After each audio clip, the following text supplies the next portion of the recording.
ETV talkies కి పునఃస్వాగతం. ఆయన్ను చూస్తే చాలు వెంటనే ప్రేక్షకులు భళ్ళుమని నవ్వేయడం ఖాయం.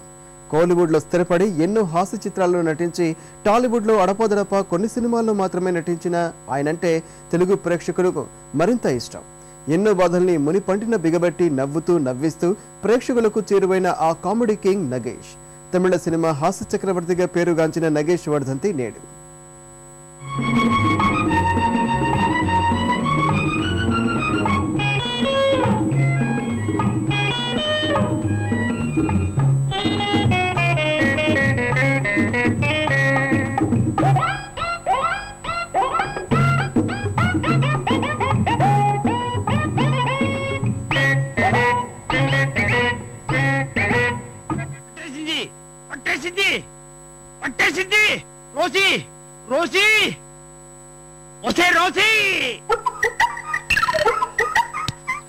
నాకు తెలుసు నువ్వే వస్తావని.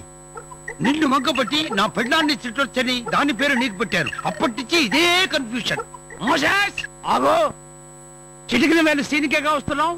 కాలు ఎత్తడానికి నేనేమన్నా కరెంటు స్తంభం అనుకున్నావా, లేదంటే కారు టైర్ అనుకున్నావా? Get out, get out. రాశి చిన్నదే అయినా వాసిపరంగా తెలుగు ప్రేక్షకులకు మరింత చేరువైన నగేష్ అసలు పేరు గుండూరావు. కర్ణాటకలోని టిఫ్టూరు ప్రాంతంలో జన్మించిన నగేష్ కి సొంత కాళ్లపై నిలబడ్డమే అలవాటు. ఏదో ఒక రంగంలో ప్రతిభ నిరూపించుకునే వరకు ఇంటికి రానని చిన్నతనంలోనే ఇంట్లో అలిగి మద్రాసు రైలెక్కిన ఆయన తొలుత భారతీయ రైల్వేలో చిన్న ఉద్యోగిగా కెరీర్ ప్రారంభించారు. మా కంపెనీలో మీ కాలు పెట్టడం మా అదృష్టం. మీ కంపెనీలో కాలు పెట్టడం ఏమిటి? నన్ను పిలిచింది సంగీత పోటీలు కాదా? దానికోసమేనండి రైలు స్టేషన్కి వచ్చి మిమ్మల్ని తోలుకొద్దాం అనుకున్నాను. నన్నేం దున్నపోతనుకున్నావా తోలుకు రావడానికి? భాషా దోషం. మీరేం షేక్ అవుతండి.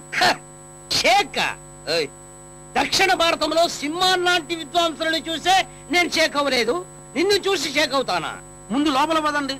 ఇలా నిలబెట్టి మాట్లాడటం భావ్యం కాదు. లోపల పడుకోబెట్టి మాట్లాడతావా?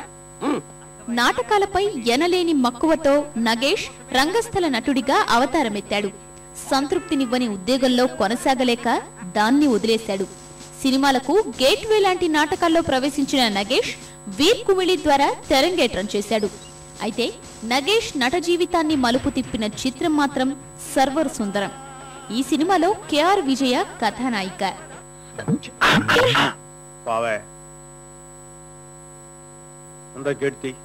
గేట్ యా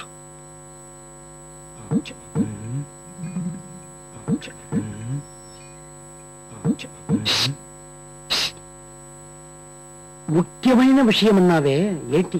ఎవ్వరికి చెప్పవు కదా. నీ పెట్టి నుంచి 2000 కొట్టేశాను. Something wrong. తమిళ హాస్య చక్రవర్తిగా వెలుగొందిన నగేష్ తెలుగులోనూ అడపాదడపా కొన్ని చిత్రాల్లో నటించారు.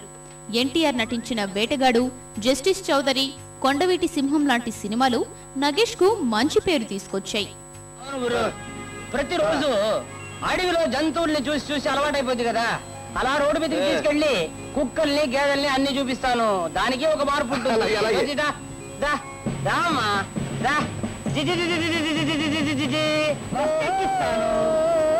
చూపిస్తాను. షాపింగ్ ఒక లిఫ్ట్ ఇస్తారా?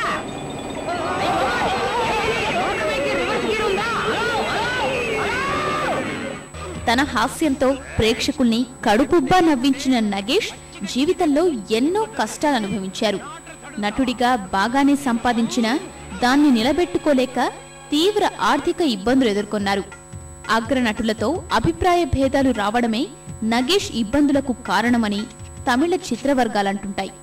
అయినా వీటన్నింటినీ మునిపంటిన బిగబట్టి ప్రేక్షకులపై నవ్వుల జడివాన కురిపించేవారు నగేష్. చూసావా రోషి, ఆ ఇడియట్ ఎంత మాట్లాడుతున్నాడో? నాన్నమ్మా అక్కడ ఉంది, నన్ను అక్కడికి తీసుకెళ్ళు. ఏంటే మన మీదే ఆర్డర్ వేస్తున్నాడు వాడు? ఇంటికి పెద్ద వాడా నేనా? గుండు లేని శేషుడిని, మీసలేని పెద్దరాయుడిని నేను చెప్తున్నా. ఆ తిరుపతి బలవాడు ఈ ఇంట్లో అడుగు పెట్టడానికి వీల్లేదు. ఇది కరెక్ట్. మోసెస్ ఇంట్లో లేరు జీసస్. నాకెందుకు ఈ గొడవ? ముందు స్నానం చేసి వస్తా. ఎన్ని ఇబ్బందులున్నా నగేష్ ఎప్పుడూ బయటకు చెప్పేవారు కాదు. ఓ ఖరీదైన కారు కొని అందులో ఆయన తల్లిని ఎక్కించుకుని తిప్పుతుండగా అందులోనే ఆమె తుదిశ్వాస విడిచారట. ఆ క్షణాలే జీవితంలో తనను అత్యంత బాధ పెట్టినవిగా నగేష్ చెబుతుంటారు. నాయనా, నువ్వు నిజంగా సరస్వతి పుత్రుడివి. సామాన్యుడికి సాధ్యం కాని విధంగా శుద్ధ హిందువుల నుంచి కదలకుండా నీ స్వరమాధుర్యంతో ఎక్కడెక్కడో సంచారం చేసి నా మతి పోగొట్టావు. నువ్వు గానం చేసిన శుద్ధ హిందోళం, ఉదయ రవిచంద్రిక, మోహన, మధ్యమావతి, శుద్ధ సావేరి, ఈ 5 రాగాలు నిజంగా పంచామృతాలే బాబు. తూత్తుకుడి నుంచి వచ్చినందుకు నా జన్మ ధన్యమైంది. ఆయన ఇద్దరు కొడుకుల్లో ఆనందబాబు సినిమాల్లోనే స్థిరపడ్డారు. ఆయన చివరి చిత్రం దశావతారం. 75 వయసులో అస్వస్థతతో జనవరి 31న తిరిగిరాని లోకాలకు వెళ్లిపోయారు ఈ దక్షిణాది చార్లీ చాప్లిన్. తమిళ, తెలుగు ప్రేక్షకులకు నవ్వుల నజరానా ఇచ్చిన నగేష్ చిరస్మరణీయుడు, తెరస్మరణీయుడు.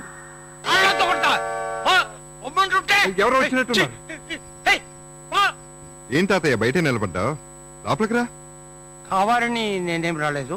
కుక్క తరిపితే ఇక్కడికి వచ్చాను. మరి కుక్కేది? కరవడానికి కండలేదని అలిగి పారిపోయింది. అంతా ఉట్టిదే. అరిచే కుక్క కరవదు. కరిస్తే నేను అరవాలి. అతలు నీకు పెద్ద మహారాజా లవకదాస్ ప్యాలెస్. చూడటానికి ఏముంది? నేను రాను రాను రాను రాను. తాతయ్య ఆ?